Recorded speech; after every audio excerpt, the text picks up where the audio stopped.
So, howdy everyone, my name is Zhenxuan Zhang. I'm a second-year PhD student at Georgia Institute of Technology, and I am with Dr. Ghovanloo's GT-Bionics lab.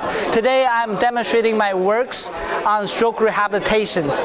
So I'm going to show the live demo on to solve the challenge, specifically how do you translate the tongue motion to the exact robotic rehabilitation, hand robotic motion.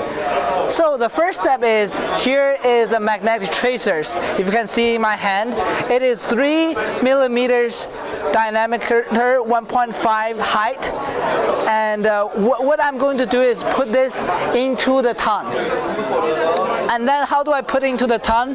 There's something called tissue adhesives, and you put this tissue adhesives into the tongue. But just in order to talk to you clearly, I'm going to put it into a wand. I call it my wand, so that it can replace my tongue motion. So here is the tongue drive system. Typically I will wear it here and I will lower down this, but for the demonstration purpose, I'm going to put it over here, and this is going to substitute my tongue, this is going to substitute my head. Okay, so the first step we're going to do in the computer, in the experiment, to test whether the magnetic sensor is valid. What you do, there are 4 sensors, magnetic sensors over here.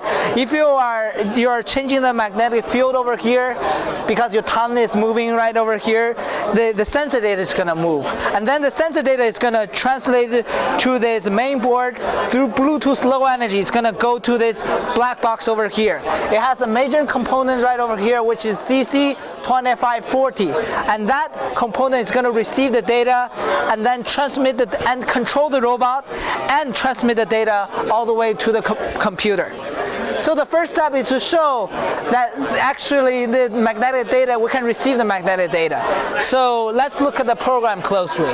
The first program is called waveform. Currently the headset is already connected. I click the start button. You can see the command, the raw data of 12-dimensional raw data, because there are 4 sensors, each sensor has 3-dimensional data. So you are able to see the changes. So this is working. Great. So what's the next step? The next step, I want to talk a little bit on the digital signal processing side of the tongue drive system. So there are 2 steps for the signal processing. The first step is the calibration step.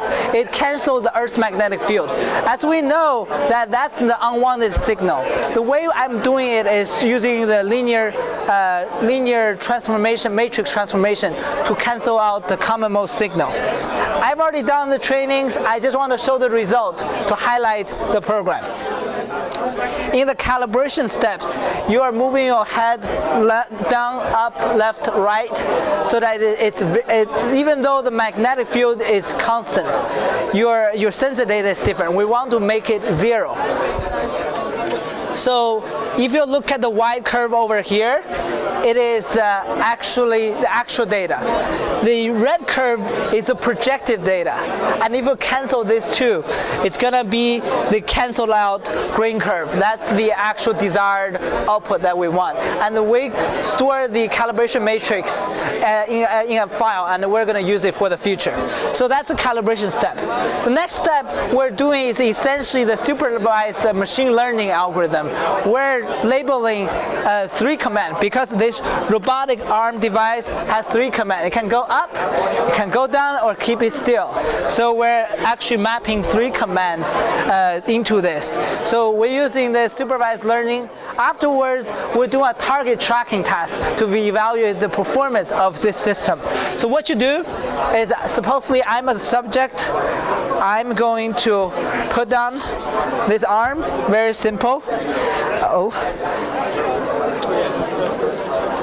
And then strap myself, and I can move it 1 degree of freedom freely, and I'm going to start the test. Before I start the test, I need to explain a concept.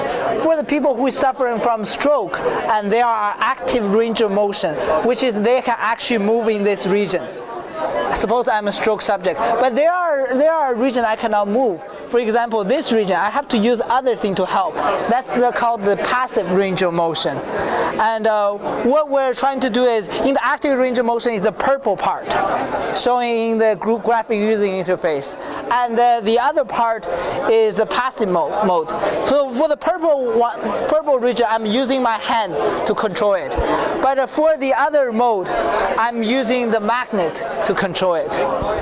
So here it comes. Let's do the test. So click the start buttons. Everything is initialized. Ready to go.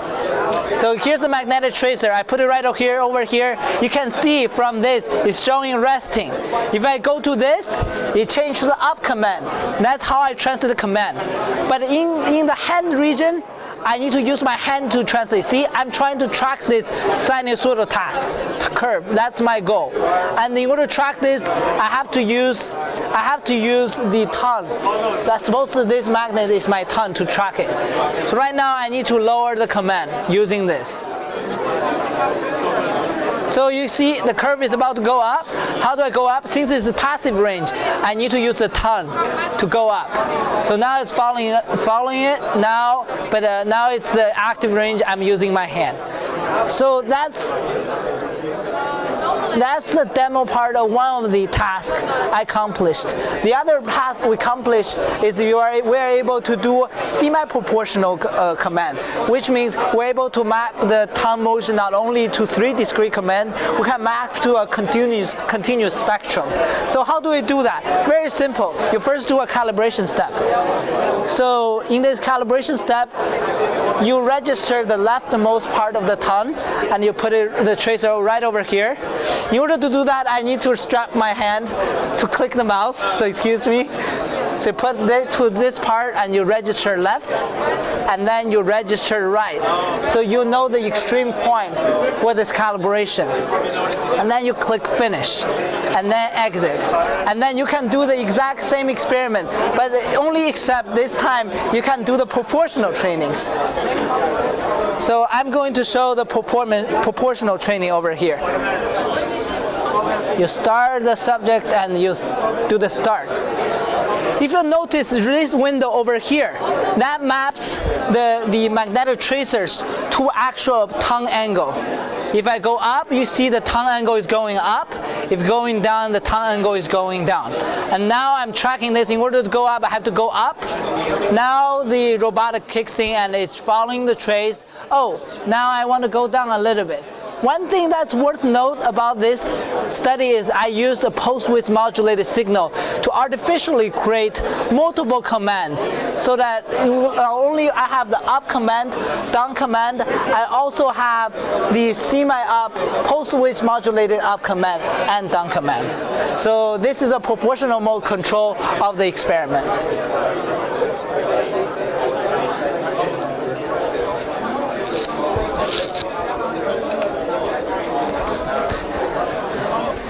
This is a very interesting problem, and I definitely enjoy the problem, but at the same time it also goes down to a personal level. I know my grandma actually suffered from stroke, and a very good friend of mine's father suffered from a stroke as well. So this is not only a distance problem, lofty problem, it's something that really real that I would like to solve. So I'm very excited to have the opportunity to work with the world expert Dr. Maysam Ghovanloo on this challenging problem. And thank you so much for your time.